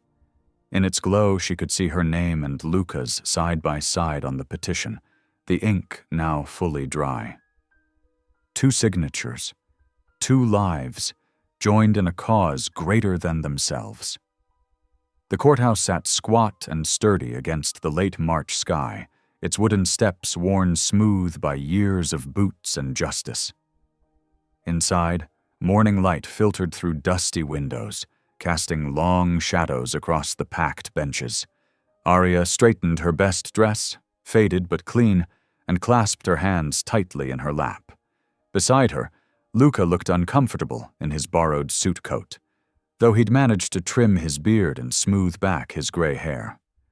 Judge Parker shuffled through the papers before him, his spectacles catching the light. He was an older man, with deep lines around his mouth and eyes that spoke of years weighing difficult decisions. The railroad's lawyer, Mr. Harrison, stood at the opposite table, his expensive suit and polished shoes marking him as a man from back east. "In the matter of Wainwright versus Northern Pacific Railroad," Judge Parker intoned, his voice filling the hushed courtroom. "Concerning disputed water rights and property claims in Section 23. He peered over his spectacles at the assembled crowd. "Let's proceed." Mr. Harrison rose smoothly, adjusting his vest. "Your Honor, this is a simple matter of progress and necessity. The Northern Pacific has federal authority for eminent domain along its designated route." He presented a stack of surveys with flourish. "These documents clearly show the spring in question lies within our right-of-way. The previous owner's claim was properly foreclosed, and the land was legally purchased." The lawyer's smile didn't reach his eyes as he continued. "While we sympathize with Mrs. Wainwright's attachment to the property, the needs of commerce and civilization must take precedence over sentiment." Arya felt heat rise in her cheeks at his dismissive tone, but she kept her face calm. When Judge Parker nodded for her to speak, she rose slowly, aware of every eye in the room. "Your Honor," she began, her voice quiet but clear, "that land was more than just property to my husband Thomas. He worked it for 15 years, knowing that spring was life itself in dry country." She drew a deep breath. "He died trying to save our cattle in the drought of '79. I never received proper notice of the foreclosure. The bank claimed they sent letters, but none ever reached me." She gestured to the pile of documents on their table. "Pastor Raymond and others have testified to the irregular proceedings. The sale happened too quickly, without proper posting. And there's something else." She glanced at Luca, who nodded slightly. "Mr. Hale has information about the spring's history that bears on this case. With your permission, I'd ask him to speak." Judge Parker studied Luca for a long moment, then nodded. "Proceed, Mr. Hale." Luca stood, his large frame making the borrowed coat strain at the shoulders. A few whispers rustled through the crowd. Many knew him only as the wild-looking mountain man who'd appeared with Arya weeks ago. "Your Honor," he began, his deep voice rough with disuse. "I served as an Army scout in these parts for 12 years. That spring was marked in the Treaty of '68 as a water source guaranteed to the local tribes." He pulled a weathered journal from his pocket. "I kept records of the boundary markers. They're still there, carved with the treaty date." A murmur went through the courtroom. Mr. Harrison's smile faltered slightly. "Furthermore," Luca continued, "I've watched that spring for 20 years since leaving the Army. It's sacred ground to the Apache and Crow people. My late wife's family." His voice caught slightly. "They tended it for generations before any of us came here." He set his journal on the judge's desk. "The survey markers the railroad's using? They're wrong. They ignored the original boundary stones, set their own lines where it suited them." His eyes met Harrison's directly. "That ain't justice, Your Honor. That's just taking what you want because you can." The railroad lawyer shot to his feet. "This is preposterous. Are we to take the word of a mountain man over certified surveys? This is nothing but an attempt to obstruct progress with tales of Indian superstition." "Mr. Harrison," Judge Parker said sharply, "you will moderate your tone in my courtroom." He picked up Luca's journal, studying the careful drawings and notes. "These records appear quite detailed, and I see several respected citizens have signed affidavits supporting Mrs. Wainwright's account of the foreclosure irregularities." The judge removed his spectacles, polishing them slowly while the room held its breath. When he spoke again, his voice was measured. "The law must serve justice, not merely progress. When procedures are violated and prior claims ignored, we risk becoming mere thieves with paperwork." He replaced his spectacles. "I am issuing a stay on the railroad's claim pending full review of these treaty boundaries and foreclosure proceedings. All construction work will cease immediately until this matter is properly settled." For a moment, perfect silence filled the courtroom. Then a cheer erupted from the packed benches. Arya felt her knees go weak with relief. Ruth Raymond squeezed her shoulder, and several farmers pumped Luca's hand. Mr. Harrison gathered his papers with sharp movements, his face flushed. "This isn't over," he muttered as he passed their table. "The railroad has friends in high places." "So does truth," Arya replied quietly, meeting his glare, with steady eyes. Outside the courthouse, spring sunshine warmed the wooden sidewalks. Well-wishers surrounded them, Pastor Raymond with his quiet smile, Ruth with tears in her eyes, farmers and shopkeepers who'd signed their petition. Even Sheriff Cawley nodded respectfully as he passed. "You done good," Ruth said, hugging Arya. "Both of you. Standing up for what's right ain't easy, but it matters." As the crowd dispersed, Arya noticed Luca already shrugging out of the borrowed coat. "I need to check my horse," he said gruffly. "Meet you at the wagon?" She nodded, understanding his need to escape the press of people. After gathering their papers, she walked slowly to where her wagon waited behind the livery stable. The old vehicle had served her well, though one wheel had developed a worrying wobble on their last trip to check the spring. Luca appeared a few minutes later, back in his familiar buckskins. Without a word, he knelt to examine the wheel, his big hands gentle on the worn wood. "Spokes working loose," he muttered. "Got tools in my saddlebag. Won't take long to fix." Arya settled on a nearby crate, letting the tension of the morning drain away. Almost without thinking, she began to hum softly, an old hymn her mother had loved. "Amazing Grace, how sweet the sound." The familiar melody brought comfort, and soon she was singing quietly as Luca worked. His hands moved steadily, removing the wheel and tightening the loose spoke with practiced skill. The simple domesticity of the moment struck her suddenly, him fixing her wagon while she sang. It felt right, somehow. When was the last time she'd sung, she wondered. Not since Thomas died, surely. Yet here she was, voice rising clear in the spring air, while a mountain man's strong hands made her wagon whole again. Luca paused in his work, listening. Something in his face had softened, though he didn't look up. "My Sarah used to sing that one," he said quietly, "when she was working in her garden." It was the first time he'd spoken his wife's name aloud. Arya let the melody fade gently. She had good taste in hymns. He nodded, returning to his task, but the silence between them had changed, grown warmer somehow. When he finished with the wheel, he stood slowly, brushing dust from his knees. "Should hold now," he said. "Might want new wheels before winter, though." "Thank you." Arya touched the repaired spoke gently. "For everything. The testimony today. I know that wasn't easy." Luca shrugged, but his eyes met hers.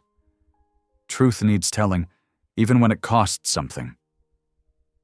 He hesitated. "Sarah would have approved. Of helping you fight for the spring, I mean. She always said water was God's gift, not something men should own." "She sounds like a wise woman." Arya gathered her shawl against the cooling afternoon breeze. "I wish I could have known her." "Yeah." Luca's voice was rough. "She would have liked you." The words hung between them, full of meaning neither was ready to examine too closely. But something had shifted, like spring ice breaking up after a long winter. Hope, Arya realized. That's what she felt stirring in her chest. Hope for the future, for justice, for healing old wounds. She began humming again as they loaded their papers into the wagon. Amazing grace, indeed. That had brought her here, to this moment, with this unlikely ally beside her. The battle wasn't over, but they'd won this round. And somehow, that felt like enough for today. The early April morning dawned clear and bright as Arya surveyed her old cabin's weathered walls. Time and neglect had taken their toll, Loose boards rattled in the wind, and gaps between logs leaked daylight. But today would begin the work of making it whole again. Luca arrived just after sunrise, his wagon loaded with fresh-cut timber and tools. He'd been up since before dawn, preparing materials for the repairs. Without ceremony, he began unloading boards while Arya sorted through her few belongings brought from town. "Reckon we should start with the roof," he said, squinting up at the worn shingles. "Won't do much good fixing walls if rain still gets in." Arya nodded, grateful for his practical wisdom. "I can hand things up to you at least." "Much obliged." He gave her one of his rare half-smiles. "Though you might want to step back when I start pulling off the old shingles. They're likely to come down like autumn leaves." True to his word, the rotted shingles fell in a steady shower as Luca worked.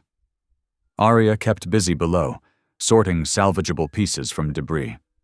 The familiar rhythm of work felt good, purpose flowing through her hands again after too many empty days. By mid-morning, children's voices drifted up from the spring. Ruth had brought several students from the mission school, their arms full of seedling packets and small tools. The children's excitement bubbled over as they explored the growing space Ruth had marked out. "Miss Ruth says the spring makes things grow extra good," a small girl called up to Arya. "Is it magic water?" "Not magic," Arya replied, smiling. "Just God's good gift, though sometimes that's the same thing." Ruth supervised the children's planting with gentle patience, showing them how to space the seeds and pat the soil just firmly enough. Their small hands worked eagerly, already imagining the garden to come. "The children needed this," Ruth said quietly when Arya brought water for the workers. "Something to grow, something to care for. They hear too much about fighting and not enough about building." Arya watched the children marking their plots with careful pride. "Will you bring them back to tend it?" "Every week," Ruth promised. "They're already planning what to grow next season." She glanced meaningfully at Luca on the roof, then back to Arya. "Some things need regular tending to flourish proper." Arya felt her cheeks warm. "Ruth Raymond, are you matchmaking?" "Me?" Ruth's dark eyes danced with mischief. "I'm just saying God puts people in our path for a reason. Sometimes we need to be still enough to see why." The afternoon passed in steady work. Luca finished the roof while Arya swept decades of dust from corners and scrubbed windows until they gleamed. When Ruth and the children left, their wagon was loaded with early spring watercress from the spring, the first harvest of many to come. As evening approached, savory smells drifted from the cook stove Luca had helped her install. Arya had stretched her supplies to make a proper supper: venison stew, cornbread, and wild greens. It felt right to break bread together after a day of shared labor. They ate on the cabin's small back step, watching sunset paint the mountains gold. Arya's legs ached pleasantly from the day's work, satisfaction warming her more than the food. "Thank you," she said softly, "for believing in me when most folks wouldn't, for helping make this place live again." Luca ducked his head, beard not quite hiding his flush. "Ain't nothing special, just doing what's right." "It is special, though." Arya's voice was firm. "You could have stayed in your line shack, living quiet. Instead, you chose to help a stubborn old widow fight the railroad." "You ain't old," he muttered, then even quieter. "And you needed helping." After supper, Luca disappeared briefly to his wagon. He returned carrying lumber and tools, working with quiet purpose as darkness gathered. Arya brought him a lantern, curious about his project. "Thought you might like somewhere proper to sit," he explained, measuring boards, "for watching stars come out." The porch swing took shape under his skilled hands. Solid oak planks, smoothed just so, chains carefully balanced. Arya watched him work, marveling at how such big, rough hands could move with such precision. When he finished, the swing hung proud and true from the porch beam. Luca tested it carefully before gesturing for Arya to sit. The gentle motion soothed her tired muscles as first stars appeared above the mountains. "It's perfect," she said softly. "Though you didn't have to go to such trouble." "Weren't trouble." He settled beside her, the swing adjusting naturally to their combined weight. "Besides, every proper home needs a sitting place." Home. The word echoed in Arya's heart. Yes, that's what this place was becoming again. Not just walls and a roof, but a true home. She found herself chuckling softly. "What's funny?" Luca asked. "Just thinking how different you are from what I first thought. That night in the blizzard. You looked so fierce pointing that rifle at me. Now here you are, building me furniture and helping plant gardens." His low laugh joined hers. "Reckon I was a mite unfriendly back then?" "A mite?" Arya raised an eyebrow. "You barely spoke 3 words that whole night. Weren't used to company anymore." He was quiet a moment, watching the stars brighten. "Still ain't, truth be told. But it's different with you. Everything's quieter somehow. Inside my head, been noisy in there a long time." Arya understood. She'd carried her own kind of noise these past years.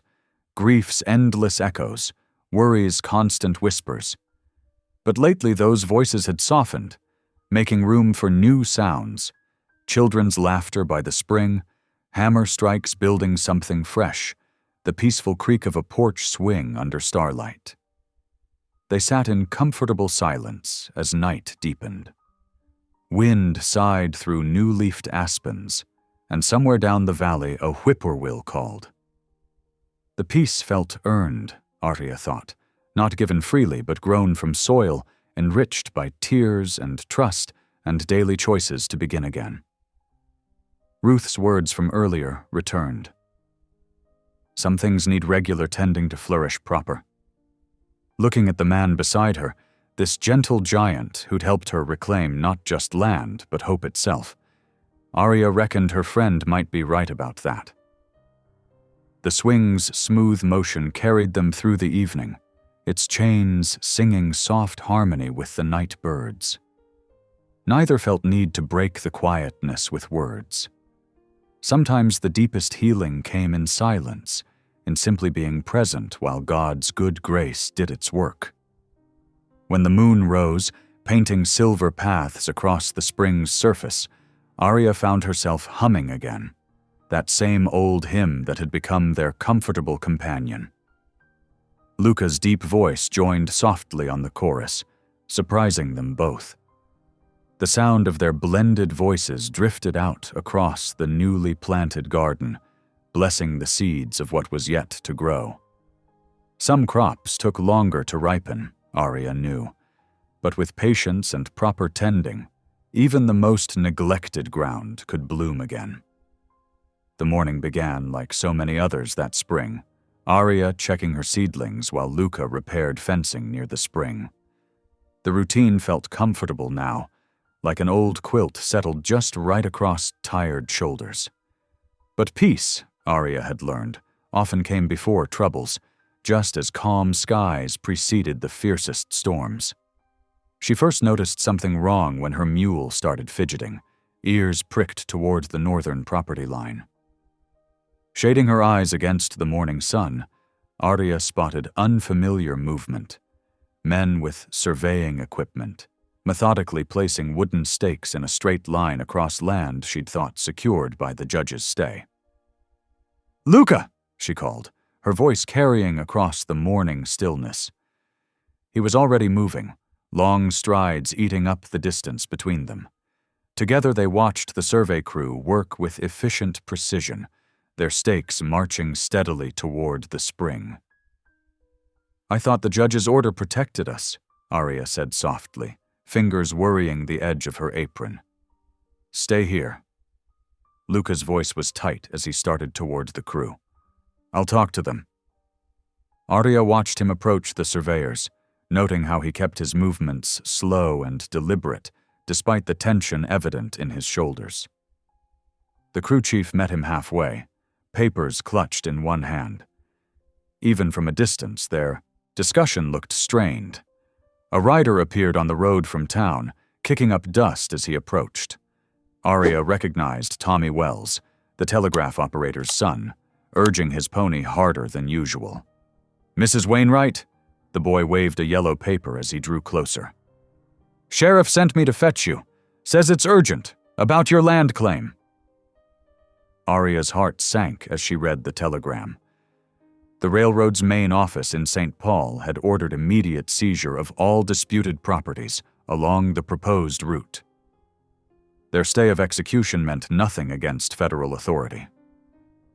"I need to ride to town," she told Luca when he returned, his face dark with contained anger.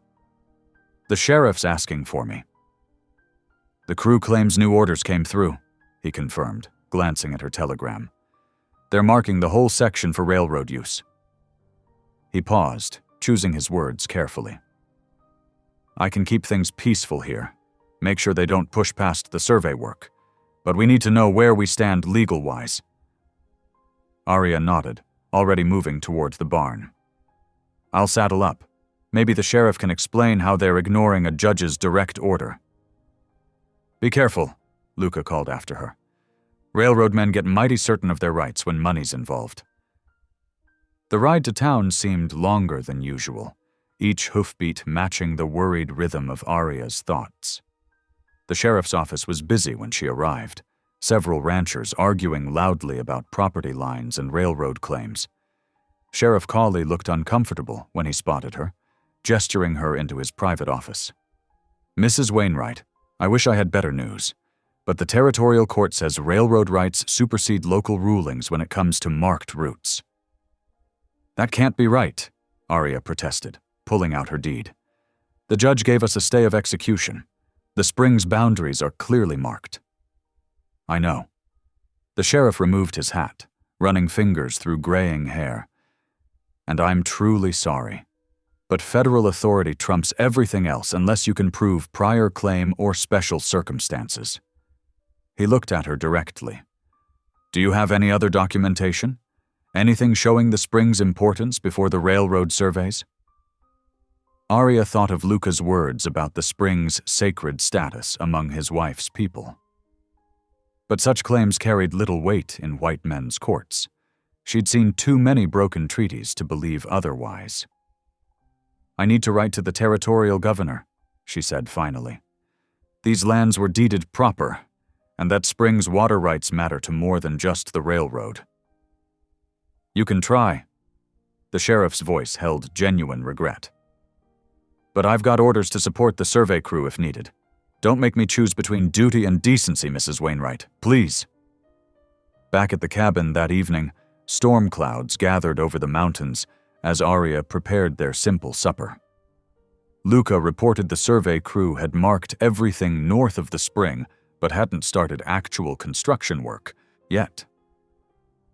"They're waiting on something," he said, washing up at the pump. "Probably more official papers before they move in proper." Thunder rolled in the distance as they sat down to eat. Arya folded her hands, bowing her head as she had every evening since returning to the cabin. But tonight, her usual quiet grace became something more, a plea spoken aloud into the gathering darkness. "Lord," she prayed, her voice steady despite its weariness, "we need your wisdom now more than ever. This land you've blessed, this spring that gives life to so many, needs your protection. Guide our steps.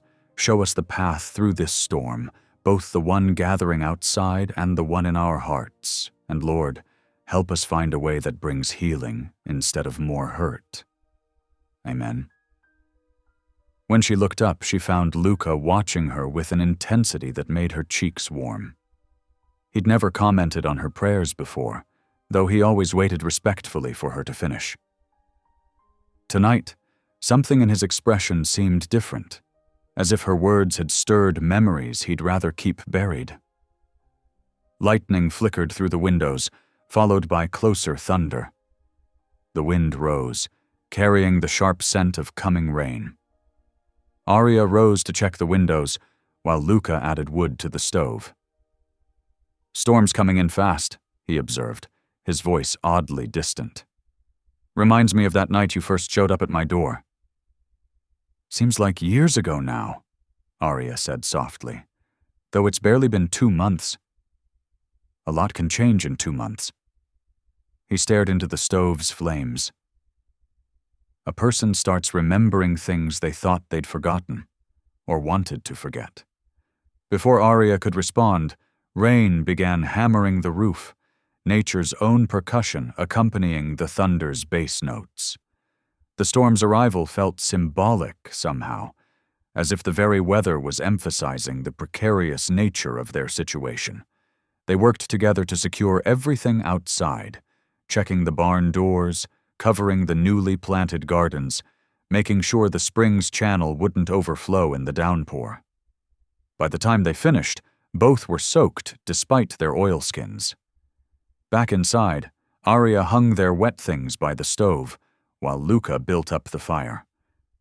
The storm's fury seemed to match the tension they both felt, each lightning flash highlighting the uncertainty of their position, each thunderclap emphasizing the railroad's threatening presence.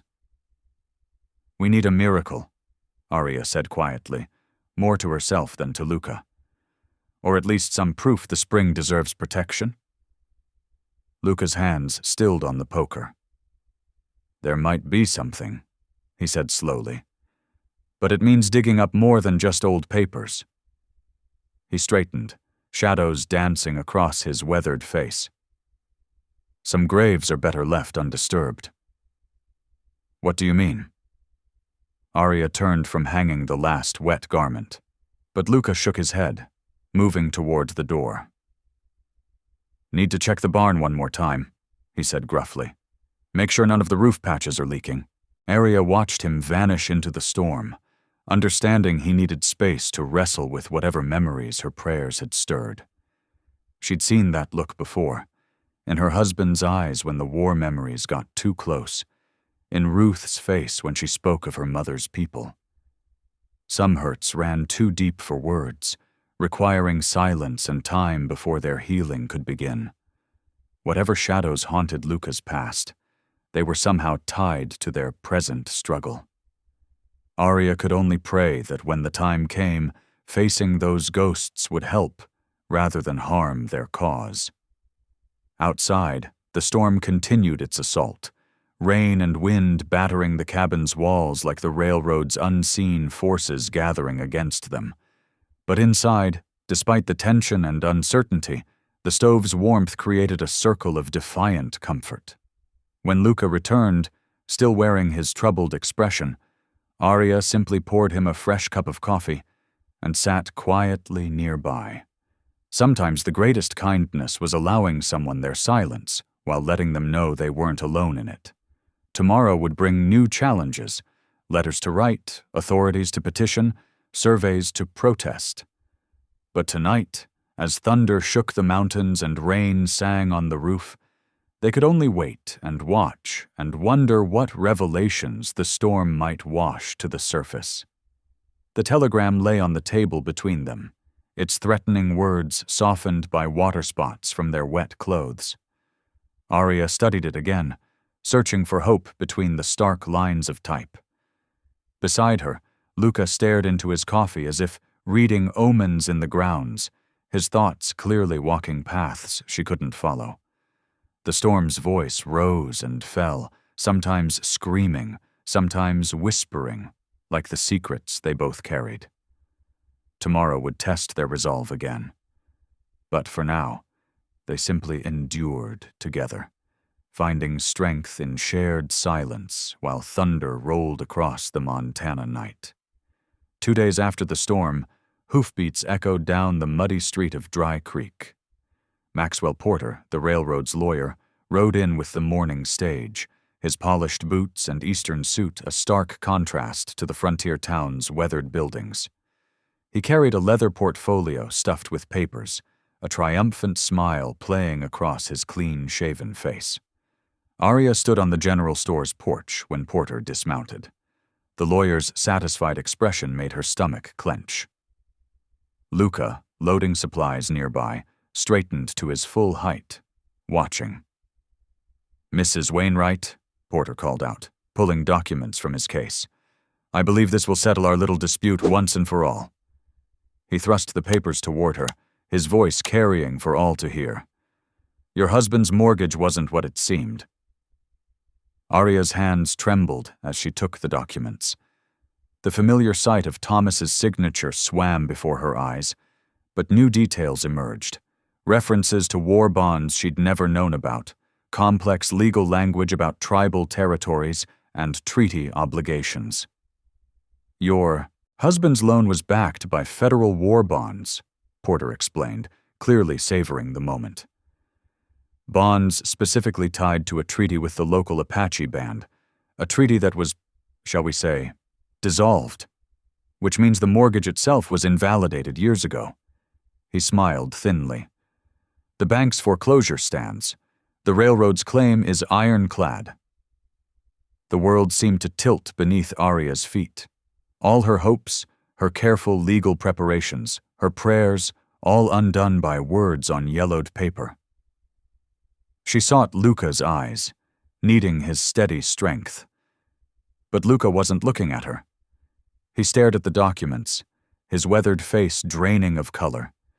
His hands clenched into fists at his sides, then slowly uncurled, as if releasing something heavy and terrible.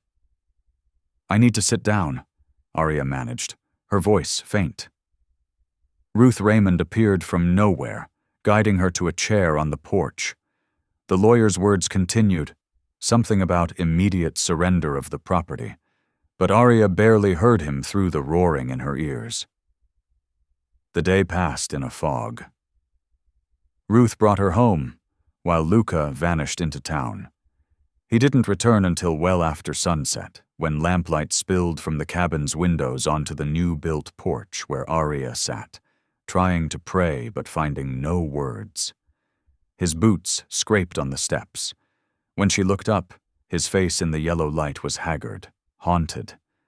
He wouldn't meet her eyes.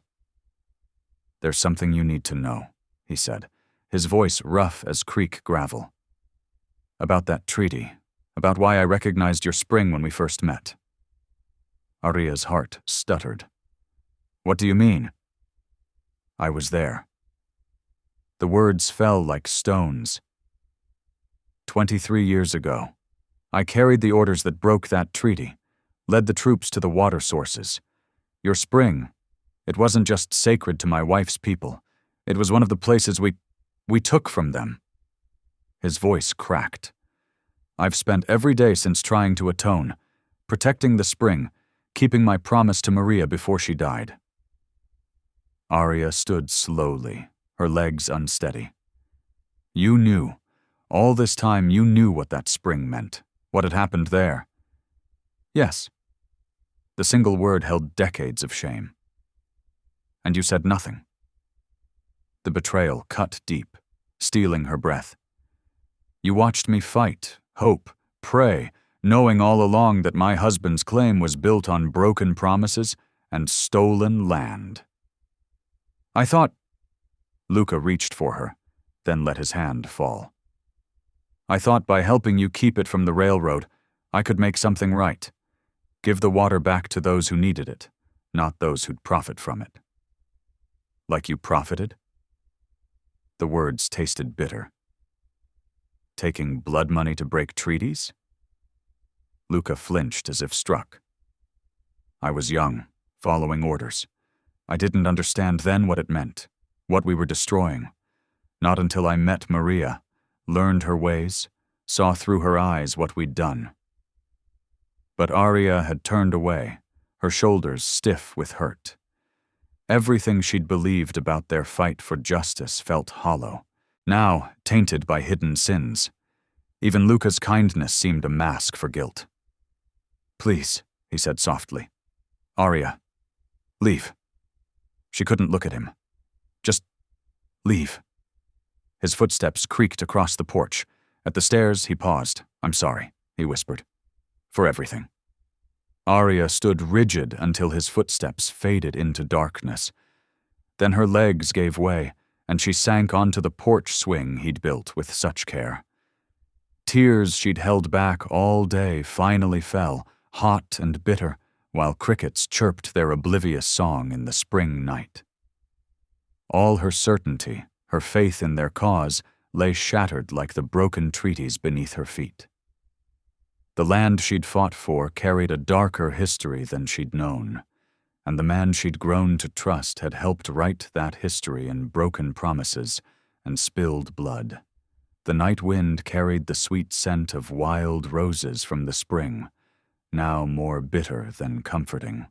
Arya buried her face in her hands and wept for all that was lost, not just her land, but her faith in justice and in the quiet mountain man who'd helped her believe in second chances. Gray dawn crept over the mountains, bringing sheets of icy rain that turned to sleet against the cabin's windows. Arya stood in her nightdress, one hand pressed against the cold glass, watching Luca's shadow move through the murky light. He worked methodically, loading his few possessions onto his pack horse, each movement heavy with unspoken words. She could have stopped him. The thought burned in her throat like unshed tears. But pride and hurt kept her rooted behind the frosted pane, watching him prepare to vanish back into his solitary world. His broad shoulders seemed bent now, as if carrying a weight heavier than his saddlebags. Before mounting, Luca paused at the door. He slipped something beneath it, a folded piece of paper that scraped against the wood. Then he was gone, melting into the sleeting dawn like a ghost. Arya waited until his hoofbeats faded before retrieving the note. 5 words in rough handwriting. You deserved a better man. The empty cabin pressed in around her as morning stretched into afternoon. She moved through familiar routines that now felt hollow, stoking the fire, measuring coffee, stirring beans that would feed no one but herself. The deed papers lay spread across the table where they'd last studied them together. She traced the faded lines until tears blurred the ink, making the boundaries run like watercolors. Ruth arrived as sunset painted the sleet-covered windows gold. She found Arya still at the table, the cold beans untouched. He's gone, Arya said simply. Ruth settled into the chair across from her, reaching for her hand. A man who carries his sin that heavy is ready to lay it down, she said softly. The question is, are you ready to let him? After Ruth left, Arya knelt beside her narrow bunk in the growing darkness. For the first time since morning, tears came freely as she prayed, not for victory over the railroad, not for justice, or even her land. Instead, she asked God to show Luca what she'd glimpsed beneath his scars, a man worthy of forgiveness, of purpose, of peace. Help him see his worth, Lord, she whispered into the quiet night, even if I never do again. 3 days into the wilderness, Luca's strength was failing. He had eaten the last of his jerky yesterday, and his canteen held only drops. The mountain paths he once knew like his own heartbeat now seemed to mock him, leading nowhere but deeper into his shame. Through wind-bent pines, smoke caught his attention, a small Apache camp nestled in a protected hollow. His horse nickered softly, and a figure rose from beside the nearest fire. Luca's breath caught. Even after 15 years, he recognized those eyes, his wife's eyes, now in her grown nephew's face. Taza, he said hoarsely. The younger man's hand moved to his knife hilt, but he didn't draw. Silence stretched between them like a canyon. Then Taza spoke, his voice carrying the weight of memories. The mountain man who married my father's sister. We thought you dead. I should have been. Luca dismounted slowly, his legs trembling with exhaustion. I've carried death in my heart since that winter. Around them, other camp members watched warily, but Taza held up his hand for peace. He studied Luca's haggard face. Why have you returned? The words poured out like spring melt. Everything. His years as a scout, the betrayed treaties, Arya's fight for the sacred spring, his own cowardice in running again. When he finished, his voice was raw. I broke faith with your people once. I won't let it happen again. Taza was silent for a long moment. Then he turned toward his tent. Wait here. He emerged carrying an ornate wooden chest, its sides carved with ancient symbols. From within, he drew out yellowed papers, the original treaty documents, preserved through generations. Luca's hands shook as he read them. Here was the proof they needed. The tribe's prior rights to the spring predated all other claims. Let me take these to the court, Luca pleaded. They can save both the widow's claim and your people's rights. Taza's dark eyes held his. On one condition, the spring must serve both peoples, as it was meant to. I swear it, Luca said, and for the first time in years, his voice held no trace of doubt. The water will flow for all. Dawn broke over Montana's hills as two riders emerged from the pines. Luca and Taza guided their horses down the muddy trail toward Dry Creek, their mounts' hooves leaving deep tracks in the spring-softened earth. Both men rode straight-backed, despite their exhaustion, the precious treaty papers tucked safely in Taza's saddlebag. Word of their approach raced through town like wildfire. By the time they reached the courthouse steps, a crowd had gathered. Storekeepers, ranchers, and townsfolk pressed shoulder to shoulder. Ruth Raymond stood near the front, her face bright with hope. Inside, the courtroom. The railroad lawyer's smug expression faltered at the sight of Taza in his dignified bearing. Judge Harrison called the emergency session to order, his gavel cutting through the murmurs. Your Honor, the lawyer began, this is highly irregular. But Taza stepped forward, removing the ancient documents with careful hands. These are the original treaties, he said clearly, signed by my grandfather's generation and witnessed by our current tribal elders. He spread the yellowed pages on the judge's desk. The spring was designated as shared waters, meant to nurture all who lived peacefully on the land. Judge Harrison studied the tribal seal and signatures with careful attention. The railroad lawyer's face grew redder with each passing moment. When the judge looked up, his eyes were firm with decision. These documents are authentic, he declared. They predate all other claims. The railroad's attempt at seizure is hereby void. He turned to where Arya stood trembling. Mrs. Wainwright, this court appoints you steward of the spring to be held in trust for both settler and tribal use, as originally intended. The courtroom erupted in cheers. Arya's hands flew to her mouth as tears spilled down her cheeks. Her eyes found Luca's across the crowd, and in that moment, everything passed between them. Forgiveness, understanding, and a love born of shared purpose and renewed faith. The railroad lawyer stormed out, but no one noticed. They were too busy watching as Arya and Luca moved toward each other, while Taza smiled quietly, knowing that today, justice had finally found its way home. The weeks that followed brought gentle change to the valley. Spring rains washed the land clean, and hope sprouted alongside the new grass. The springhouse reconstruction drew helping hands from all corners of the community. Wagons loaded with fresh-cut pine lumber rolled in from town, gifts from merchants who had witnessed the courthouse victory. The mission school sent weathered boards from their old chapel, each piece carrying its own history of prayers. Luca directed the work with quiet authority, showing younger men how to notch the logs and fit them true. His skilled hands moved with purpose, each strike of his axe precise. Arya kept the workers fed, her cornbread and bean soup drawing folks together at midday.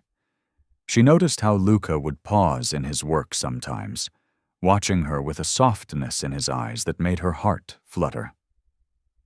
Children became a constant presence at the spring, their laughter mixing with the sound of hammers and saws. Native youngsters taught settler children their words for water and friend, while settler kids shared marbles and hopscotch games. The mixing of languages and play seemed as natural as the spring's flow itself. When the final shingle was laid, Ruth Raymond gathered everyone for a dedication. Her clear voice lifted in amazing grace, and others joined, the hymn floating across the valley. Luca worked quietly through the celebration, carefully carving a wooden cross to hang above the door. His weathered hands shaped the sacred symbol with reverence, each cut of his knife deliberate and sure. Arya placed her old copper kettle near the hearth inside, its dented surface catching the late afternoon light. The familiar vessel seemed to make the new spring house feel like home, bridging past and present with quiet grace. As evening settled over the valley, Arya and Luca sat together on the new wooden bench outside. Steam rose from their coffee cups, while stars began to prick through the darkening sky. The spring's gentle burble provided peaceful accompaniment to their soft conversation. "I never thought I had this kind of strength in me," Arya admitted, her voice barely above a whisper. Luca's reply came quiet but clear. "So have I." His rough hand found hers in the growing darkness, and their fingers intertwined like roots seeking water, drawing strength from each other and the good earth beneath them. Morning sunlight spilled across the Montana hills, painting the grass in shades of gold and amber. Dew sparkled on spider webs strung between fence posts, and meadowlarks called their sweet songs across the valley.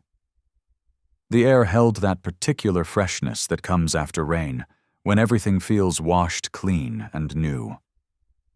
Luca appeared at Arya's door just after sunrise, his hat in his hands. The nervous energy in his movements reminded her of a schoolboy, though his silver-streaked beard and weathered face spoke of decades lived in wild places. "Might I show you something?" he asked, offering his arm with careful courtesy. Arya took it, noting how his rough flannel shirt had been freshly pressed.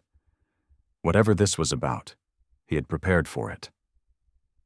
They walked together down the gentle slope toward the spring, their boots leaving tracks in the damp grass. The morning light caught the water as it bubbled up from the earth, making it shimmer like liquid diamond. Near the spring, partially hidden by young willows, stood something new. Luca had built a bench there, its wood smooth and golden. The craftsmanship showed in every detail, the graceful curve of the back, the carefully fitted joints, the subtle carving of leaves along the arms. It was a seat meant for lingering, for watching sunsets and sharing quiet conversations. "Been working on it early mornings," Luca explained, his voice gruff with emotion. Thought maybe you might like a proper place to sit and listen to the water." Arya ran her hand along the polished wood, feeling the love worked into every inch. "It's beautiful," she whispered. Luca shifted his weight, gathering courage. "There's something else I wanted to ask." He paused, searching for words. "Was wondering if you might consider staying, a while longer, that is." His eyes met hers, hope and fear mingled in their depths. "Maybe permanent-like." A soft laugh escaped Arya's lips, though tears brightened her eyes. "I thought I was too old for this," she whispered, echoing words spoken months ago in a storm-bound cabin. The phrase held different meaning now, not resignation, but wonder. "So did I," Luca replied, his voice rough with emotion. But God wasn't. His calloused hand found hers, strong fingers gentle against her skin. They sat together on the new bench, their shoulders touching. The spring sang its endless song below them, clear water catching sunlight as it spilled over rocks. From the direction of town came the sound of children's laughter, bright and free. Two young girls, one settler, one Apache, splashed across the shallow stream, their giggles rising like music. The moment felt holy somehow, blessed by morning light and moving water. Arya leaned her head against Luca's shoulder, feeling the solid strength of him. His arm slipped around her waist, careful and sure. Together they watched the water flow, listened to the children play, and felt the presence of something larger than themselves. A love that had found them when they least expected it, when they thought such gifts were past. The spring song became their hymn of thanksgiving, its constant flow a reminder of faith's endless renewal. Here, where water blessed the dry land, two hearts had found their home. Here, forgiveness had washed away old sins, and love had grown from the good earth like wildflowers after rain. Thank you for listening. Stories connect us in the most unexpected ways. If you felt that spark today, make sure you're subscribed. I share a new one daily, and the next might change your day.